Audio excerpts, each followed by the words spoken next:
Police criminal को कानून के हिसाब से टेक ऑन करे, बजाय ये कि उनकी ब्लैक मेलिंग में आके उनकी जो डिक्टेशन है उसको मारें।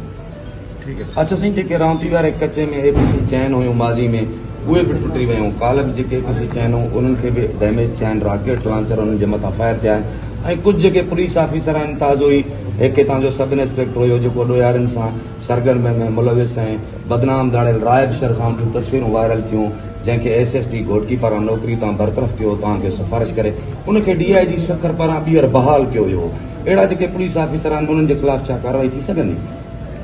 ॾिसो, जेके पुलिस ऑफिसर कंप्रोमाइज़ड आहिनि ऐं जंहिंजी रेपुटेशन अहिड़ी क़िस्म जी आहे, उहे इंडिविजुअल किरदार आहिनि ऐं इंडिविजुअल किरदार जॾहिं अहिड़ी क़िस्म जी एक्टिविटी कंदा आहिनि त डिपार्टमेंट कॾहिं बि उनखे बर्दाश्त न कंदो आहे। अॼु बि जेकॾहिं तव्हां उन जो जंहिं माण्हू जी तव्हां ॻाल्हि था करियो स्टेटस वठो त उहो दोबारा डिसमिस थी वियो आहे ऐं असां चाहींदासीं त अहिड़नि किरदारनि खे जेके क्रिमिनल सां मिक्सड अप आहिनि, न सिर्फ़ु उनखे डिपार्टमेंट एक्शन खयो वञे त उनजे ख़िलाफ़ु क्रिमिनल एक्शन बि खयो वञे, त जीअं उहो क्रिमिनल सां मिक्सड अप आहिनि त उनजे ख़िलाफ़ु जेको केस रजिस्टर्ड करे उनखे जेको उनके खिलाफ क्रिमिनल कार्रवाई की गई। अच्छा जी, क्या असबाब है कि अभी तक जो कच्चा है नोगो एरिया बना हुआ है, काफ़ी अर्से से कई मरतबा पुलिस ने ऑपरेशन भी किए लेकिन कोई नोगो एरिया ख़त्म नहीं हो रहा, आखिर क्या असबाब है? देखिए, घोटकी एक ऐसा डिस्ट्रिक्ट है, पुलिस की कोताही वगैरह है कम? देखिए, पुलिस हमेशा जब भी कोई ऑपरेट करती है, चैलेंज करती है और जब भी क्रिमिनल्स को टेक ऑन करती है तो यकीनन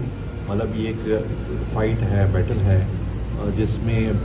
नुकसान किसी भी तरफ हो सकता है। तो ये पुलिस ऑफिसर्स जो वहाँ पे पहुँचे, डीप कच्चे में थे,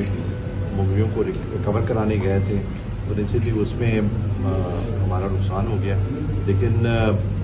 ये बात अंडरस्टैंड करनी चाहिए कि पुलिस इस डीप कच्चे के एरिया में जाके वहाँ पे ऑपरेट करे, दिस इज़ समथिंग जो मैं हमेशा अप्रिशिएट करता हूँ कि पुलिस को इनिशिएटिव लेना चाहिए। मैं इस चीज़ को अप्रिशिएट करता हूँ कि पुलिस मुलजमान के आगे ब्लैकमेल ना हो। मैं इस चीज़ को अप्रिशिएट करता हूँ कि पुलिस क्रिमिनल को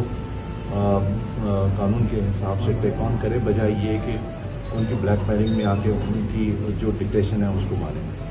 ठीक है। अच्छा साईं, जेके रावती वारे कच्चे में एपीसी चैन हुयूं माज़ी में उहे बि टुटी वियूं, काल्ह बि जेके एपीसी चैन हुयूं उन्हनि खे बि डैमेज थिया आहिनि, रॉकेट लॉन्चर उन्हनि जे मथां फायर थिया आहिनि ऐं कुझु जेके पुलिस ऑफिसर आहिनि, ताज़ो ई हिकु हितां जो सब इंस्पेक्टर हुयो जेको ॾोयारियुनि सां सरगर्म में मुलविस ऐं बदनाम